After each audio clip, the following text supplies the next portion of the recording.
Hello, welcome to this House of Walls. My name is Ashley, and on this channel I love to share all things homeschooling and books and kind of anything else in between. And today is books.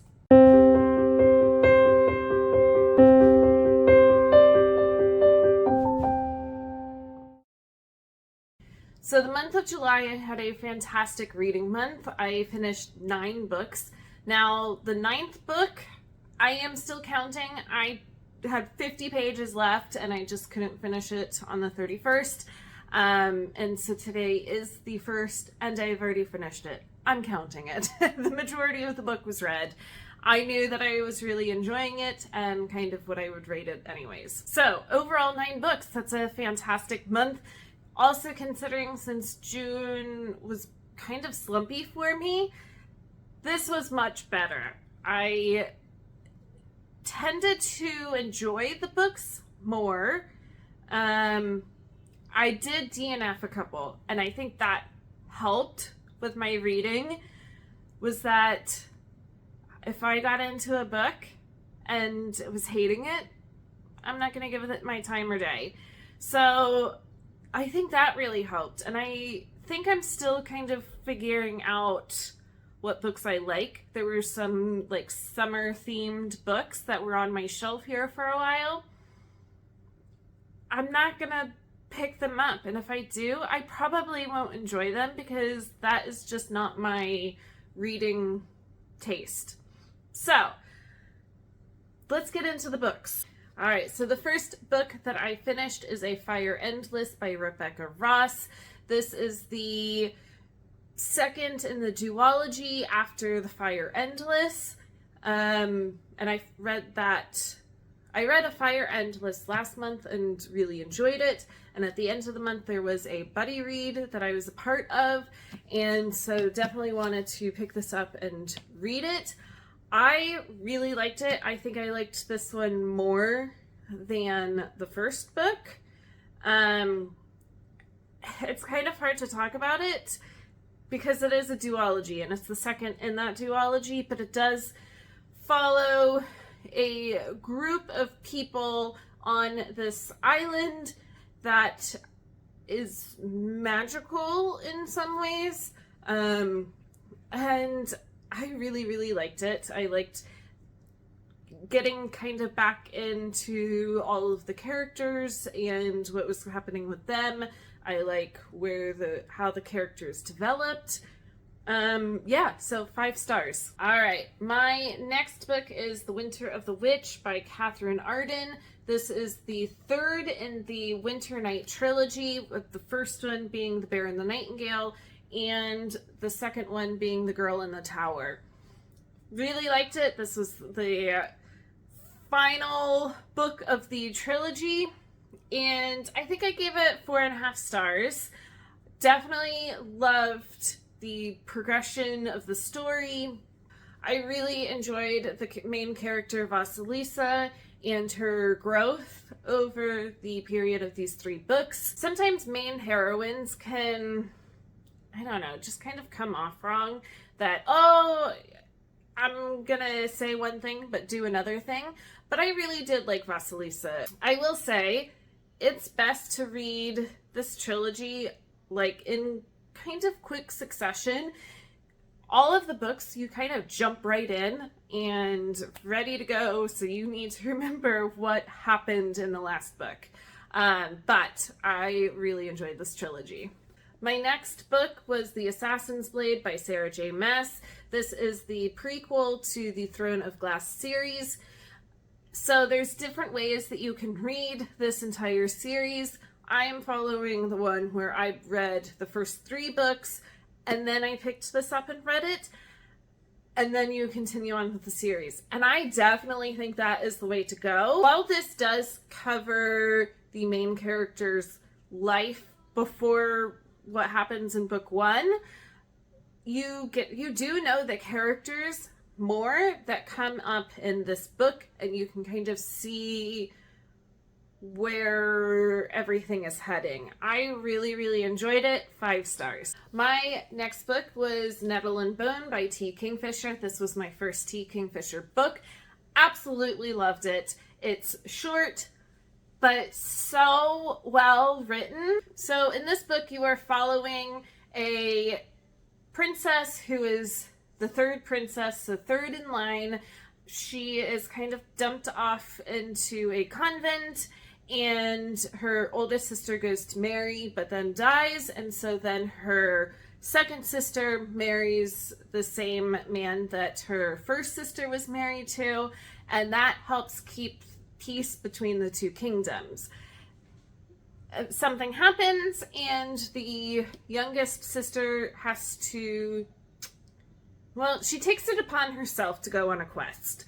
And I loved it. It's definitely found family. She kind of comes across a quirky group of people that go with her on this quest, and it was fantastic. I cannot wait to read more by T. Kingfisher soon.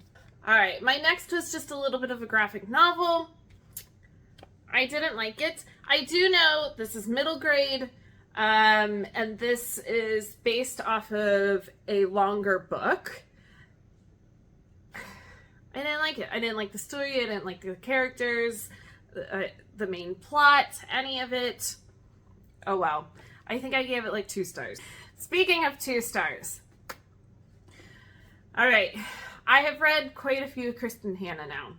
So I think I can very clearly state that I do not like any of her older books. I don't. I've read a handful of them now. It's amazing her development in writing since she first started writing in the early 2000s. Her characters are so much better. The main plot is so much better. Yeah. So I read Summer Island. I gave it 2 stars. There were like way too many different storylines that in itself would be a story, and I didn't like any of the main characters. They were awful. There was homophobia, there was cheating, there was just total miscommunication. If anybody in this book had just sat down and discussed their feelings like an adult should, this book would not exist. Yeah, I didn't like it. So 2 stars. My next book is Monday's Not Coming by Tiffany D. Jackson. This is a, I don't know, middle grade to YA kind of book. This was for one of my book clubs. I am glad that I read this. It is not necessarily a book or genre that I would ever pick up on my own, but the story was good. So it follows Claudia, and her best friend is Monday. And Claudia has been away all summer, comes home, and Monday isn't anywhere around. She doesn't come to school. She's not answering the phone. Her mother has different excuses about where Monday is. And nobody is really listening to Claudia that something might be up. And Claudia is too young to know kind of the dangers of what could be up. I will say there is a plot twist that I did not see coming, but overall I liked it. I think it raises some good points that kids can be lost in the system, and that's not good. So overall, 3 stars. My next book was a reread, and this is The Midnight Library by Matt Haig. I picked this up in January of 2021 when I was tired of reading awful books. And this is the book that kickstarted my reading to what it is now. So when my other in-person book club decided to pick this book, I was so happy to reread it. I will say it has stayed a 5-star read. So this is about Nora Seed, who is just, everything is crumbling apart all at once. She's fired, Her cat dies. She gets yelled at by an old friend or acquaintance. And there's just, she's had it, she's done, and so she decides to commit suicide. But she wakes up in a library that is forever in midnight with an old librarian teacher of hers there with her, and she is able to test out different lives that she could live, and if she's happy in that life, then she can stay in that life, or if not, then she can come back to the midnight library and try a different life. I really, really love this book. I love some of the discussions that are brought up in this book. I love the kind of building of the main character. So was really, really happy to reread this. My last book is the book that technically, yes, I did finish it in August, but I don't care, I'm counting it. And that is I'm Glad My Mom Died by Jeanette McCurdy. Wow. Definitely eye-opening to childhood stars and actors.